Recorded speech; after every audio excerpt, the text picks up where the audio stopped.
हरे कृष्णा, जय श्री हरि। प्यारे भक्तों, आज आप रसपान करेंगे फाल्गुन शुक्ल एकादशी की व्रत कथा विधि विधान के साथ। प्रेम से बोलिए जय श्री हरि।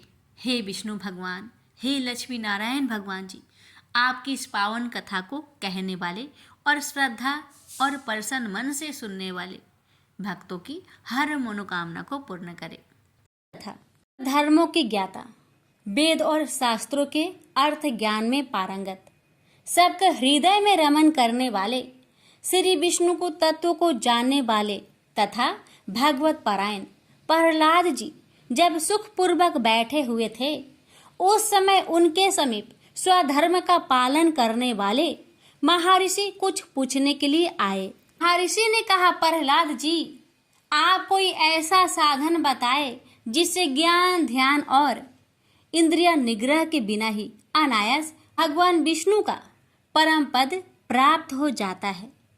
उनके ऐसा कहने पर संपूर्ण लोकों के हित के लिए उद्धत रहने वाले विष्णु भक्त महाभाग प्रहलाद जी ने संक्षेप में इस प्रकार कहा, महर्षियों, जो 18 पुराणों का सार से भी सारतर तत्व है, जिसे कार्तिकेय जी के पूछने पर भगवान शंकर ने उन्हें बताया था, उसका वर्णन करता हूँ, सुनिए। महादेव जी कार्तिकेय से बोले, जो कली में एकादशी की रात में जागरण करते समय वैष्णव शास्त्र का पाठ करता है, उसके कोटि जन्मों के किए हुए 4 प्रकार के पाप नष्ट हो जाते हैं।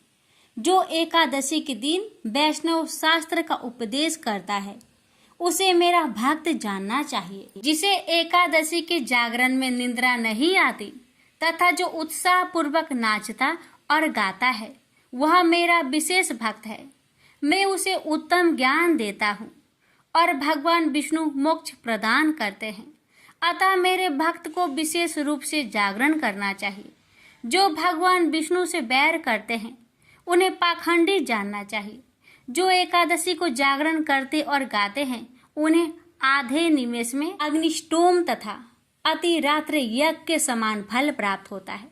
जो रात्रि जागरण में बारंबार भगवान विष्णु के मुखा रविंद्र का दर्शन करते हैं, उनको भी वही फल प्राप्त होता है जो मानव द्वादशी तिथि को भगवान विष्णु के आगे जागरण करते हैं। वे यमराज के पास से मुक्त हो जाते हैं। तो द्वादशी को जागरण करते समय गीता शास्त्र से मनोविनोद करते हैं, वे भी यमराज के बंधन से मुक्त हो जाते हैं। वो प्राण त्याग हो जाने पर भी द्वादशी का जागरण नहीं छोड़ते। वे धन्य और पुण्य आत्मा है, जिनके वंश के लोग एकादशी की रात्र में जागरण करते हैं। वे ही धन्य हैं जिन्होंने एकादशी को जागरण किया है। उन्होंने यज्ञ, दान, गया श्राद्ध और नित्य प्राग स्नान कर लिया। उन्हें सन्यासियों का पुण्य भी मिल गया और उनके द्वारा इष्टापूर्त कर्मों का भी भली भांति पालन हो गया। सदानंद भगवान विष्णु के भक्त जागरण सहित एकादशी व्रत करते हैं, इसलिए वे मुझे सदा ही विशेष प्रिय है। जिसने वर्धनी एकादशी की रात्रि में जागरण किया, उसने पुनः प्राप्त होने वाले शरीर को स्वयं ही भस्म कर दिया। जिसने त्रिस्पृशा एकादशी को रात्रि में जागरण किया है, वह भगवान विष्णु के स्वरूप में लीन हो जाता है। जिसने हरि बोधनी एकादशी की रात्रि में जागरण किया है, उसके स्थूल सूक्ष्म सभी पाप नष्ट हो जाते हैं। जो द्वादशी की रात्रि में जागरण तथा ताल स्वर के साथ संगीत का आयोजन करता है, उसे महान पुण्य की प्राप्ति होती है। जो एकादशी के दिन ऋषियों द्वारा बनाए हुए दिव्य स्रोतों से ऋग्वेद, यजुर्वेद तथा सामवेद के वैष्णव मंत्र से संस्कृत और प्राकृतिक के अन्य स्रोतों से वह गीत, वाद्य आदि के द्वारा भगवान विष्णु को संतुष्ट करता है, उसे भगवान विष्णु भी परमानंद प्रदान करते हैं। पुण्यमय भागवत तथा स्कंद पुराण भगवान विष्णु को प्रिय है। मथुरा और ब्रज में भगवान विष्णु के बाल चरित्र का जो वर्णन किया गया है, उसे जो एकादशी की रात्र में भगवान केशव का पूजन करके पढ़ता है, उसका पुण्य कितना है यह तो मैं भी नहीं जानता। कदाचित भगवान विष्णु जानते हो।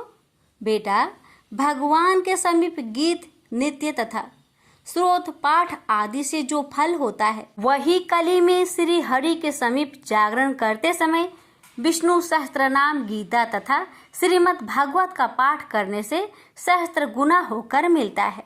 तो श्री हरि के समीप जागरण करते समय रात्रि में दीपक जलाता है, उसका पुण्य 100 कल्पों में भी नष्ट नहीं होता।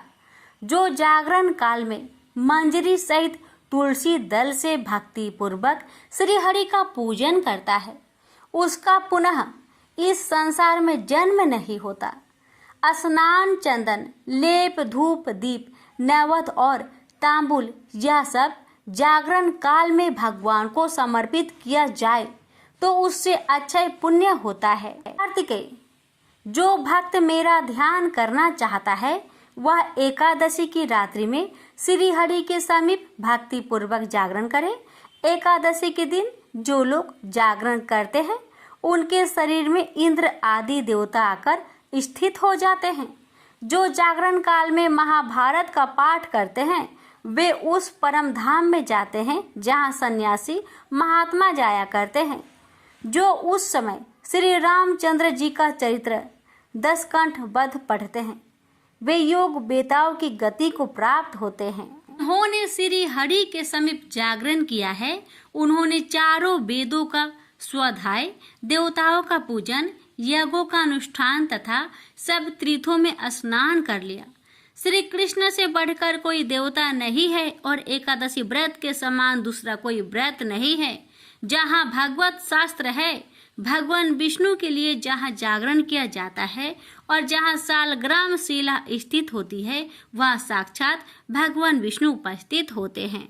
एकादशी की सही विधि: दशमी की रात्रि को पूर्ण ब्रह्मचर्य का पालन करें तथा भोग विलास से भी दूर रहे। प्रातः एकादशी को लकड़ी का दातुन तथा पेस्ट का उपयोग न करें। नींबू, जामुन या आम के पत्ते लेकर चबा ले और उंगली से कंठ शुद्ध कर ले। वृक्ष से पत्ता तोड़ना भी वर्जित है, अतः स्वयं गिरे हुए पत्तों का सेवन करें। यदि यह संभव ना हो तो पानी से 12 कुल्ले कर ले, फिर स्नान आदि कर मंदिर में जाकर गीता पाठ करे या पुरोहित आदि से श्रवण करे। प्रभु के सामने इस प्रकार प्रण करना चाहिए कि आज मैं चोर, पाखंडी और दुराचारी मनुष्य से बात नहीं करूंगा और ना ही किसी का दिल दुखाऊंगा। और ब्राह्मण आदि को फलहार व अन्न आदि देकर प्रसन्न करूंगा। रात्रि को जागरण कर कीर्तन करूंगा। ओम नमो भगवते वासुदेवाय, इस 12 अक्षर मंत्र अथवा गुरु मंत्र का जाप करूंगा। राम, कृष्ण, नारायण इत्यादि। विष्णु सहस्त्र नाम को कंठ का भूषण बनाऊंगा।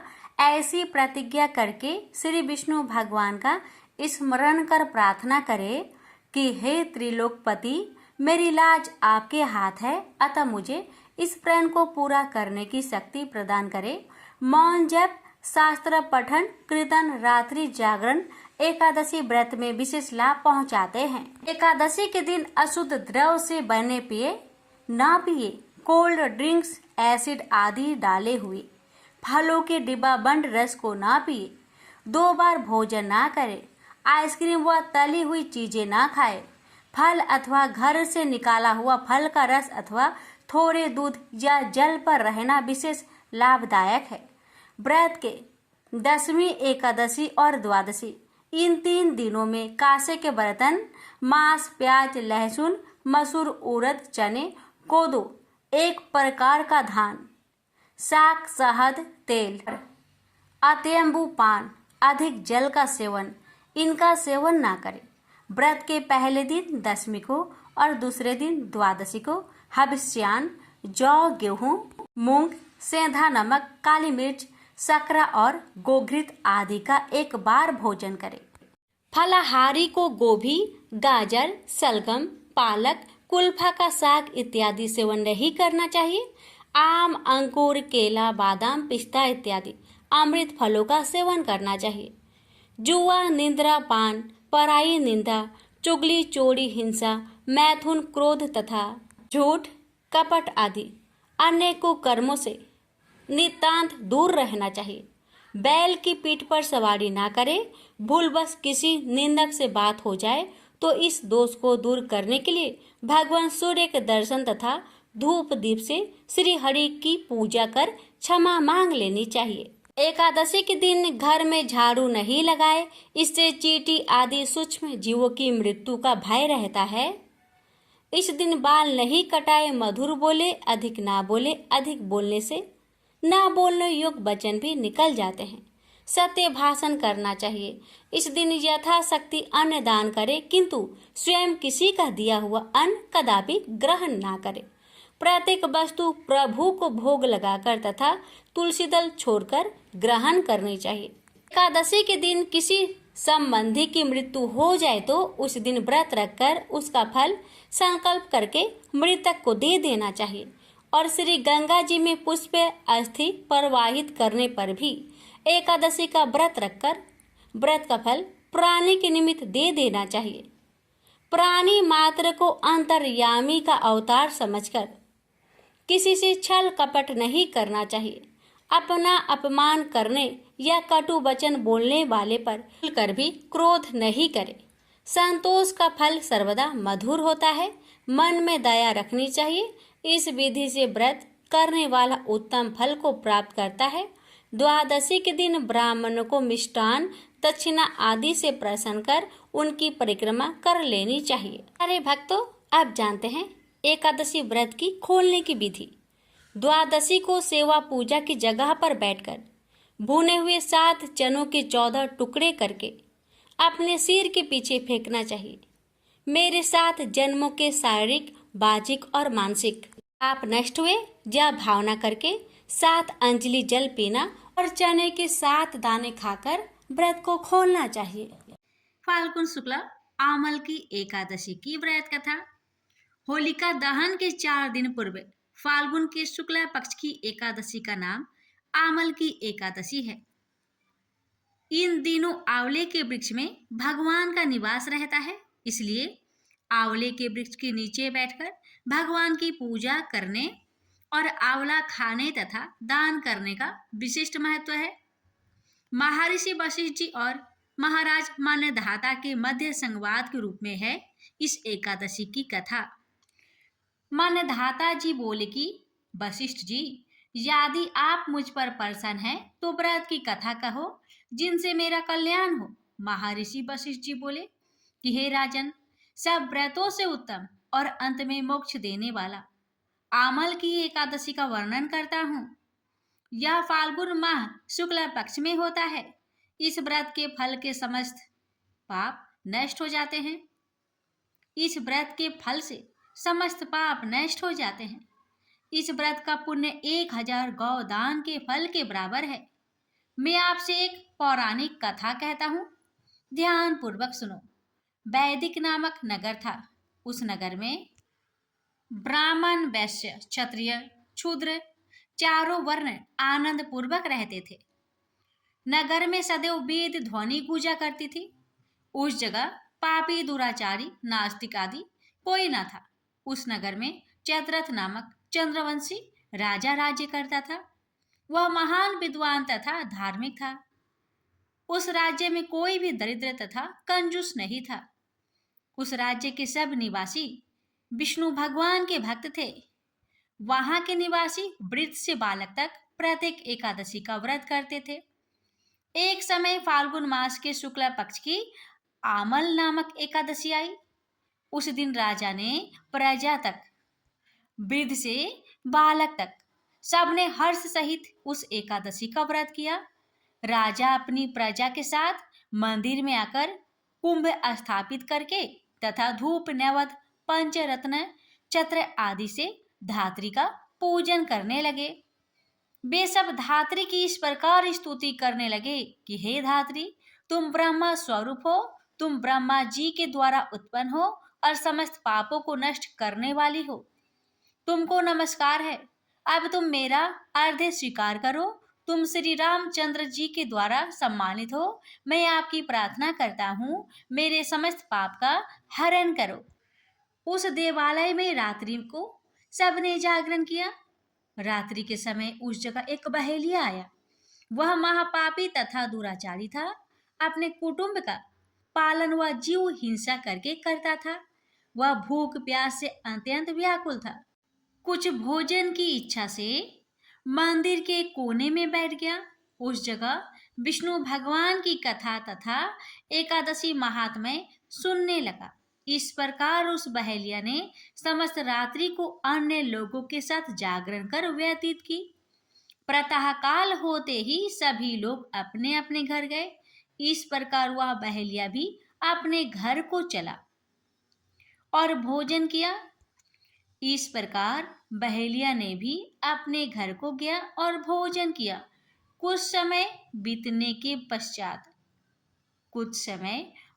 के पश्चात उस बहेलिया की मृत्यु हो गई और आमल की एकादशी की व्रत तथा जागरण के प्रभाव से उसने एक राजा के यहाँ जन्म लिया। उसका नाम बसुरत रखा गया। बड़ा होने पर वह चतुरंगिनी सेना सहित तथा धन धान्य से युक्त होकर 10 सहस्त्र ग्रामों का पालन करने लगा। वह तेज में, सूर्य के समान कांति में, चंद्रमा के समान वीरता में, विष्णु भगवान के समान और क्षमा में पृथ्वी के समान था। वह अत्यंत धार्मिक, सत्यवादी, कर्मवीर और विष्णु भक्त था। वह प्रजा का समान भाव से पालन करता था। वह सदैव याग किया करता था। दान देना उसका नित्य कर्तव्य था। एक दिन वह शिकार खेलने के लिए गया। देवयोग से वन में वह रास्ता भूल गया और दिशा ज्ञान न होने के कारण उसी वन में एक वृक्ष के नीचे सो रहा। उसी समय पहाड़ी डाकू वहां आए और राजा को अकेला देखकर उस पर मारो मारो के शब्द करके टूट पड़े। वह डाकू कहने लगे कि इस दुष्ट राजा ने हमारे माता पिता, पुत्र पौत्र आदि संबंधियों को मारा है तथा देश से निकाल दिया, अतः इसे अब अवश्य मारना चाहिए।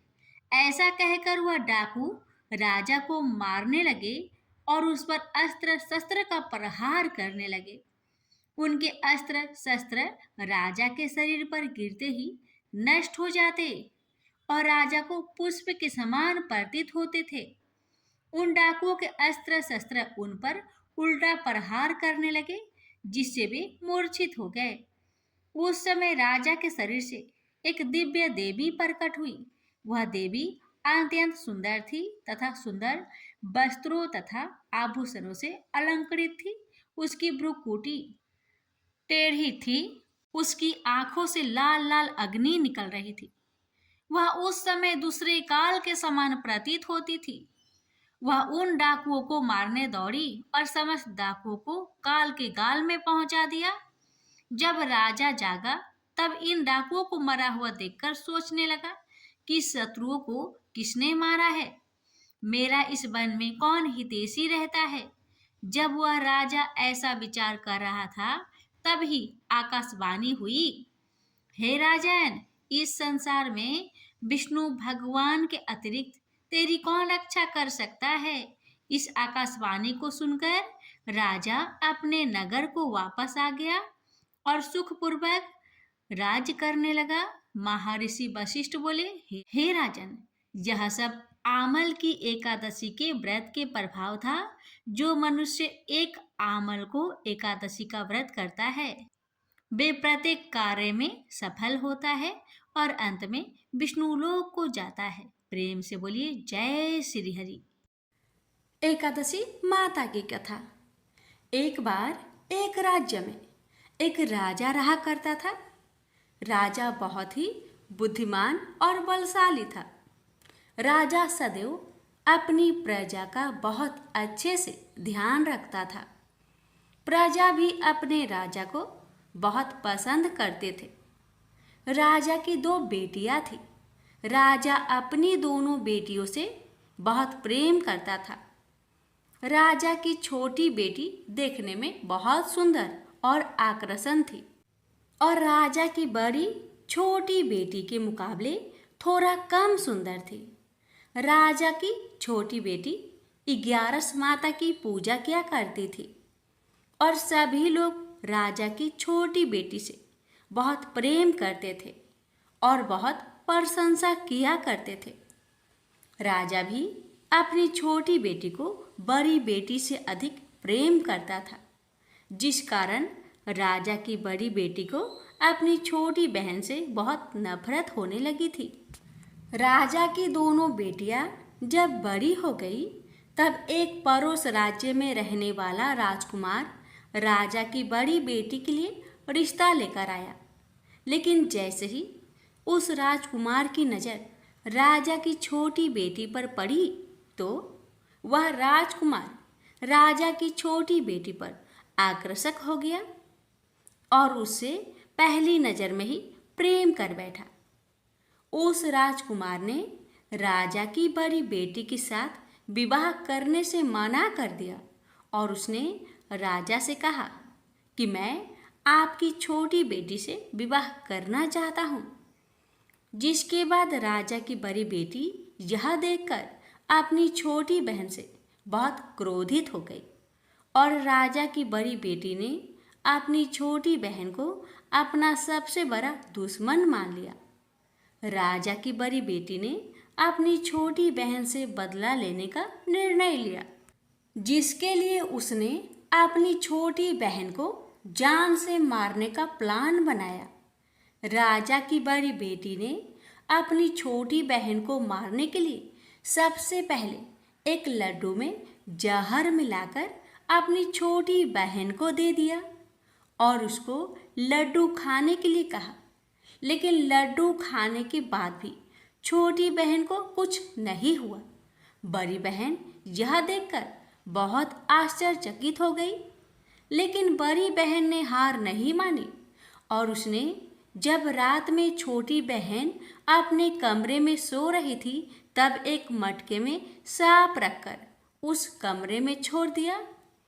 लेकिन सांप भी छोटी बहन का कुछ नहीं कर पाया, जिसके बाद बड़ी बहन ने अपनी छोटी बहन से कहा कि चलो हम लोग कुएं में से पानी भरकर लाते हैं। जिसके लिए वह अपनी छोटी बहन को पानी भरने के बहाने कुएं के पास ले गई और उसने अपनी छोटी बहन को कुएं में धक्का दे दिया। लेकिन छोटी बहन को तब भी कुछ नहीं हुआ, क्योंकि हर बार 11 माता उसकी रक्षा कर रही थी और उधर बड़ी बहन अपने सारे प्रयासों के बाद असफल हो रही थी, जिससे वह बहुत क्रोधित होती जा रही थी। फिर उसने अपनी छोटी बहन के पास जाकर उससे खुद ही पूछा कि मेरी छोटी बहन, तुमको पता है भगवान ने सबकी मृत्यु एक निश्चित समय पर लिखी हुई है और कैसे तुम्हारी मृत्यु होगी, क्या यह तुम जानती हो? तब छोटी बहन ने अपनी बड़ी बहन को बताया कि हाँ, मैं तो जानती हूँ मेरी मृत्यु कैसे होगी। छोटी बहन से यह सुनकर बड़ी बहन मन ही मन बहुत प्रसन्न होने लगी और उसने अपनी छोटी बहन से कहा कि तो मुझे अपनी मृत्यु का राज बताओ। छोटी बहन ने अपनी बड़ी बहन से कहा कि मेरी मृत्यु तो एक तोते में है, जो तोते के गले में एक हार है, उससे मेरी मृत्यु होगी। जब कोई भी व्यक्ति तोते को मारकर वह हार अपने गले में पहनेगा तो मैं मूर्छित हो जाऊंगी, और जैसे ही उस हार को अपने गले से उतारेगा तो मैं वापस से जीवित हो जाऊंगी। अपनी छोटी बहन की मृत्यु का राज जानकर बड़ी बहन बहुत ही खुश हो गई और उसने अपनी छोटी बहन को मारने के लिए उसके पालतू तोते को ढूंढना शुरू कर दिया और छोटी बहन को इस बात का आभास हो गया था कि कोई उसकी जान लेना चाहता है, जिसके लिए वह अपने पिताजी के पास गई और उसने अपने पिताजी से कहा कि पिताजी, मेरी मृत्यु के बाद आप मुझे जलाइएगा मत, बल्कि आप मुझे अपनी पुरानी वाली हवेली में एक पलंग में लिटाकर छोड़ दीजिएगा। अपनी छोटी लड़की की यह बात सुनकर राजा बहुत आश्चर्यचकित हो गए। राजा ने अपनी छोटी बेटी से पूछा, बेटी, तुम ये क्या कह रही हो? तब राजा की छोटी बेटी ने बताया, पिताजी, समय किसी के लिए नहीं रुका है, कब क्या हो जाए किसी को कुछ पता नहीं है। और फिर राजा ने अपनी छोटी बेटी से कहा कि तुम ऐसी बातें क्यों कर रही हो? 3 दिन में तो तुम्हारा विवाह है। लेकिन छोटी बेटी ने अपने पिताजी को ऐसा करने पर मजबूर कर दिया और उनसे वचन ले लिया। राजा ने भी अपनी छोटी बेटी की बात स्वीकार कर ली और 2-3 दिनों के बाद जब शादी का समय आया तब राजकुमार बारात लेकर राजा के घर आया और राजकुमार और राजा की छोटी बेटी का विवाह शुरू हो गया। जैसे ही राजा की छोटी बेटी राजकुमार के साथ फेरे लेना शुरू करती है तो उसकी बड़ी बहन अपनी छोटी बहन के कमरे में जाकर उसके तोते को पकड़ लेती है और उसको जान से मार देती है। तोते के गले में जो हार था उसको अपने गले में धारण कर लेती है। जैसे ही बड़ी बहन उस हार को अपने गले में धारण करती है तो उधर छोटी बहन 3.5 फेरे ही ले पाती है और वहीं पर बेहोश होकर गिर जाती है।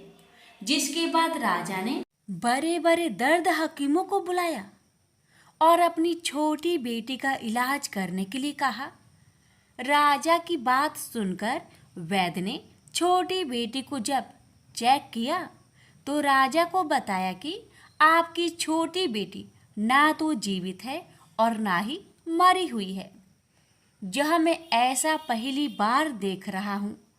राजा ने वैद्य और हकीम को यह बात बाहर बताने से मना कर दिया और उनको कहा कि अगर तुमने यह बात किसी को बाहर बताई तो हम तुम्हें फांसी दे देंगे।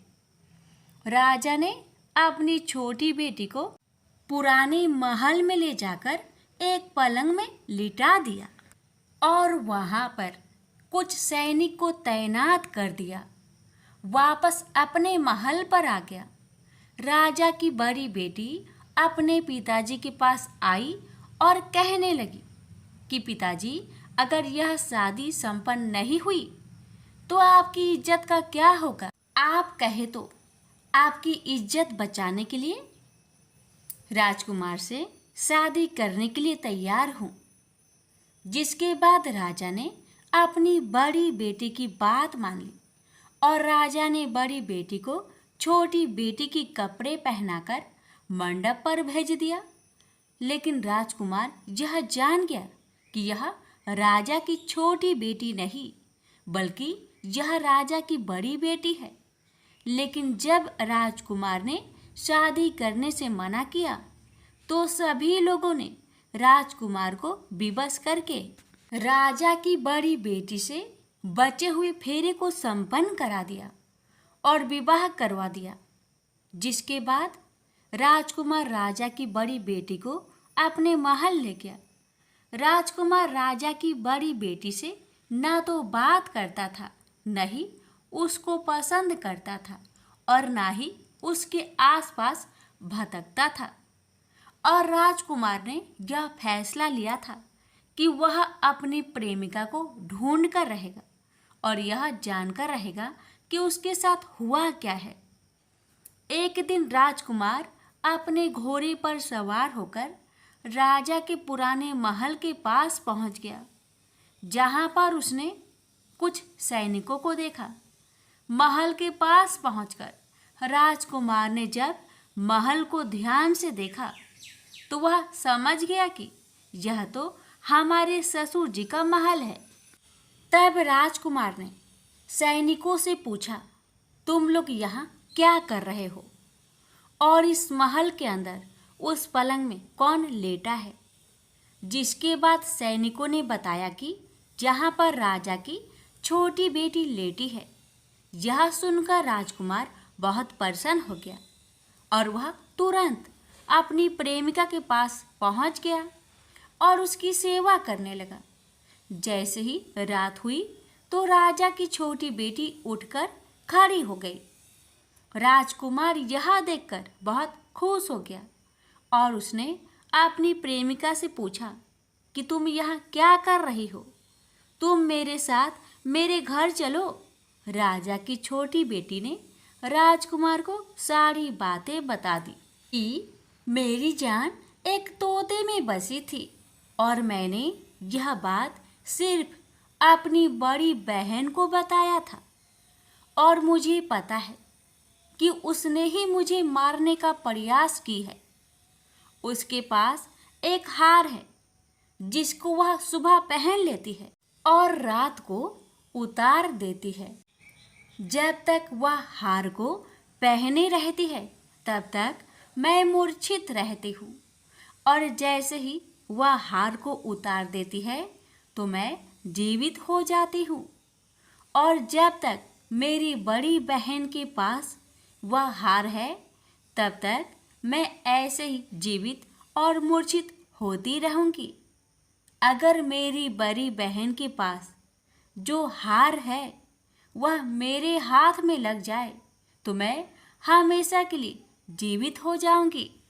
राजकुमार यह बात सुनकर राजा की छोटी बेटी के पास रहने का निर्णय ले लिया और अपने बचे हुए सारे फेरे उस पलंग में लेटी राजकुमार की छोटी बेटी के साथ ले लिया और अपना विवाह पूर्ण कर लिया और वहीं पर ही रहने लगा। देखते ही देखते कुछ समय में राजा की छोटी बेटी और राजकुमार की पत्नी पेट से हो गई। एक दिन राजकुमार को किसी काम से बाहर जाना पड़ा। तब छोटी बहन के पेट में बहुत तेज दर्द होने लगा, जिसके बाद उसने 11 माता का आह्वान किया। जिसके बाद वहाँ पर 11 माता प्रकट हुई और उन्होंने अपनी भक्तों के दर्द को दूर किया और एक पुत्र की प्राप्ति करवाई। और वहीं पर अचानक से राजकुमार भी आ गया। राजकुमार ने 11 माता को देखा तो वह आश्चर्यचकित हो गया और उसने तुरंत माता को प्रणाम किया और 11 माता ने राजकुमार से कहा कि जब तुम्हारा बेटा 5 वर्ष का हो जाए तो तुम अपनी पत्नी का हार आकर इसके गले में डाल देना। और देखते ही देखते राजकुमार और राजा की छोटी बेटी का पुत्र 5 वर्ष का हो जाता है। तो राजकुमार अपने बेटे से कहता है कि बेटा, मैं कुछ काम से बाहर जा रहा हूँ, तुम अपनी माता का ध्यान रखना। और वहाँ से चला जाता है। राजा को बाहर निकलता देख बड़ी बहन के सैनिक देख लेते हैं और बड़ी बहन को जाकर सारी बातें बता देते हैं। जिसके बाद बड़ी बहन अपनी छोटी बहन के पुत्र को वहाँ से उठवा लेती है और उसको मरवा देती है। छोटी बेटी के पुत्र को 2 टुकड़े करवा देती है। पहला टुकड़ा चक्की के पास छुपा देती है और दूसरा टुकड़ा अपनी पलंग के नीचे रख देती है। अब 11 माता भिखारी का रूप लेकर आती हैं। एक भिखारी का रूप रखकर बड़ी बहन के पास चली जाती है। जिसके बाद वहाँ पर भिक्षा मांगने लगती है। बड़ी बहन अपने नौकरों से कहती है कि जाकर भिक्षा दे दो, लेकिन जैसे ही नौकर 11 माता को भिक्षा देने के लिए जाते हैं तो माता उन्हें मना कर देती है और कहती है कि मैं तुम्हारी महारानी से ही भिक्षा लूँगी। जिसके बाद बड़ी बहन स्वयं ही भिक्षा देने के लिए माता के पास आती है। तब माता एक बिल्ली का रूप लेकर उसके कमरे में चली जाती है और वहाँ पर छोटी बेटे के पुत्र को दो टुकड़ों को आपस में जोड़ देती है और उसे जीवित कर देती है और उसे वहां से ले जाती है। राजकुमार अपने बेटे को लेकर अपनी पत्नी के पास जाता है और उससे कहता है कि तुम इसका ध्यान रखना। अगर तुम इस बच्चे को अच्छे से ध्यान रखोगी तो मैं तुमसे बात करूँगा। एक दिन राजकुमार अपने बच्चे से कहता है कि तुम मम्मी से उनके गले का हार मांग लो। जिसके बाद राजकुमार का लड़का अपनी मम्मी के पास जाता है और कहता है कि मम्मी, मुझे तुम्हारा हार चाहिए जो तुमने गले में पहन रखा है। यह सुनकर पहले तो बड़ी बहन बहुत क्रोधित होती है, पर उसको यह याद आता है कि राजकुमार ने कहा था कि अगर मैं इस बच्चे का ध्यान अच्छे से रखूंगी तो वह मुझसे बात करेंगे, जिसके कारण वह हार को उस बच्चे को दे देती है और वह तुरंत हार ले जाकर अपने पिताजी को दे देता है। और तभी राजकुमार अपने बेटे को लेकर वहाँ से जाने लगता है और अपनी पत्नी से कहता है कि तुम हमारे लिए खाना बनाकर रखना, मैं शाम को आकर तुम्हारे साथ खाऊंगा। और वह अपने बेटे को लेकर वहाँ से चला जाता है। जिसके बाद वह राजा के पास जाता है और उसको सारी बातें बता देता है। राजा अपनी बड़ी बेटी की यह करतूत सुनकर बहुत क्रोधित होते हैं और अपनी परवरिश पर ही दोष देने लगते हैं और राजकुमार को अपनी छोटी बेटी के साथ रहने के लिए आदेश देते हैं।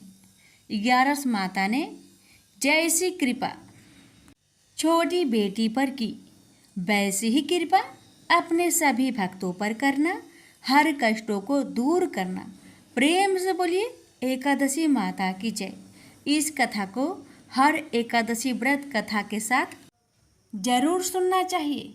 इससे लक्ष्मी नारायण एकादशी माता की विशेष कृपा प्राप्त होती है। प्रेम से बोलिए लक्ष्मी नारायण की जय, एकादशी माता की जय। आप श्रवण करें जगदीश जी की आरती। ओम जय जगदीश हरे, स्वामी जय जगदीश हरे। भक्त जनों के संकट क्षण में दूर करे। ओम जय जगदीश हरे। जो ध्यावे फल पावे, दुख बिन से मन का। स्वामी दुख बिन से मन का। सुख संपत्ति घर आवे, कष्ट मिटे तन का। ओम जय जगदीश हरे। मात पिता तुम मेरे, शरण कहूँ किसी की। स्वामी शरण कहूँ किसी की। तुम्हें बिनु और न दूजा, आस करो जिसकी। ओम जय जगदीश हरे। तुम्हें पूरन परमात्मा, तुम अंतर्यामी। पर ब्रह्मा परमेश्वरी, तुम सबके स्वामी। ओम जय जगदीश हरे। तुम करुणा के सागरी, तुम पालन करता। मैं मूरख खल कामी, कृपा करो भरता। ओम जय जगदीश हरे।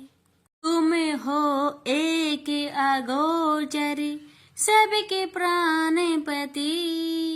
प्रभु सबके प्राणपति। किस विधु मिलू दया मिली, तुमको मैं घूमती। ओम जय जगदीश हरे। इन बंधु दुख हरता, तुम ठाकुर मेरे। प्रभु तुम ठाकुर मेरे। अपने हाथ उठाओ, द्वार पर आ तेरे। ओम जय जगदीश हरे, विषय विकार मिटाओ, पाप हरो देवा, श्रद्धा भक्ति बढ़ाओ, संतन की सेवा। ओम जय जगदीश हरे। तन मन धन और संपत्ति सब कुछ है तेरा, प्रभु सब कुछ है तेरा, तेरा तुझको अर्पण क्या लागे मेरा। ओम जय जगदीश हरे। जगदीश्वर जी की आरती जो कोई नर गावे, कहत शिवानंद स्वामी मनवांछित फल पावे। ओम जय जगदीश हरे। प्रेम से बोलिए विष्णु भगवान की जय। अब श्रवण करते हैं एकादशी माता की आरती। ओम जय एकादशी, जय एकादशी, जय एकादशी माता। विष्णु पूजा व्रत को धारण कर शक्ति मुक्ति पाता। ओम जय एकादशी माता, तेरे नाम गिनाऊं देवी, भक्ति प्रदान करने। गण गौरव की देनी माता, शास्त्रों में बरनी। ओम जय एकादशी माता, मार्गशीर्ष के कृष्णा पक्ष की उत्पन्न विश्वातारिणी जन्मी, शुक्ल पक्ष में हुई मोक्षदा मुक्ति दाता बनाई। ओम जय एकादशी माता, पौष के कृष्णा पक्ष की सफला नामक है, शुक्ल पक्ष में होए पुत्र दा आनंद अधिक रहे। ओम जय एकादशी माता, नाम सटटिला माघ मास में कृष्ण पक्ष आवे, शुक्ल पक्ष में जया कहावे, विजय सदा पावे। ओम जय एकादशी माता, विजया फाल्गुन कृष्ण पक्ष में शुक्ल आमल की, पाप मोचनी कृष्ण पक्ष में चैत्र महाबली की। ओम जय एकादशी माता, चैत्र शुक्ल में नाम कामदा धन देने वाली, नाम बरूथनी कृष्ण पक्ष में वैशाख महावाली। ओम जय एकादशी माता, शुक्ल पक्ष में होई मोहिनी, अपरा ज्येष्ठ कृष्ण पक्षी, नाम निर्जला सब सुख करने कृष्ण पक्ष रखी। ओम जय एकादशी माता, योगिनी नाम आषाढ़ में जानो कृष्ण पक्ष करनी, देव सैनी नाम कहायो शुक्ल पक्ष धरनी। ओम जय एकादशी माता, कामिका श्रावण मास में आवे कृष्ण पक्ष कहिए, श्रावण शुक्ल होए पवित्र आनंद से रहिए, सावन शुक्ल होए पवित्र आनंद से रहिए। ओम जय एकादशी माता, जा भाद्रपदे कृष्ण पक्ष की परिवर्तनी शुक्ला, इंद्र आश्विन कृष्ण पक्ष में व्रत से भाव सागर निकला। ओम जय एकादशी माता, पापंकुशा है शुक्ला पक्ष में आप हरण हारी, रमा मास कार्तिक में आवे सुखदायक भारी। ओम जय एकादशी माता, देवोत्थानी शुक्ला पक्ष की दुख ना सके मैया, देवोत्थानी शुक्ल पक्ष की दुख ना सके मैया, पावन मास में करूँ विनती पार करो नैया, पावन मास में करूँ विनती पार करो नैया। ओम जय एकादशी माता, परमा कृष्ण पक्ष में होती जन मंगल करनी, परमा कृष्ण पक्ष में होती जन मंगल करनी, शुक्ल मास में होए पद्मिनी दुख दरिद्र हरनी, शुक्ल मास में होए पद्मिनी दुख दरिद्र हरनी। ओम जय एकादशी माता, जो कोई आरती एकादशी की भक्ति सहित गावे, जो कोई आरती एकादशी की भक्ति सहित गावे, जन गुरु दिता स्वर्ग कबासा निश्चय वह पावे, जन गुरु दिता स्वर्ग कबासा निश्चय वह पावे। ओम जय एकादशी माता, जय एकादशी माता, प्रेम से बोलिए एकादशी माता की जय।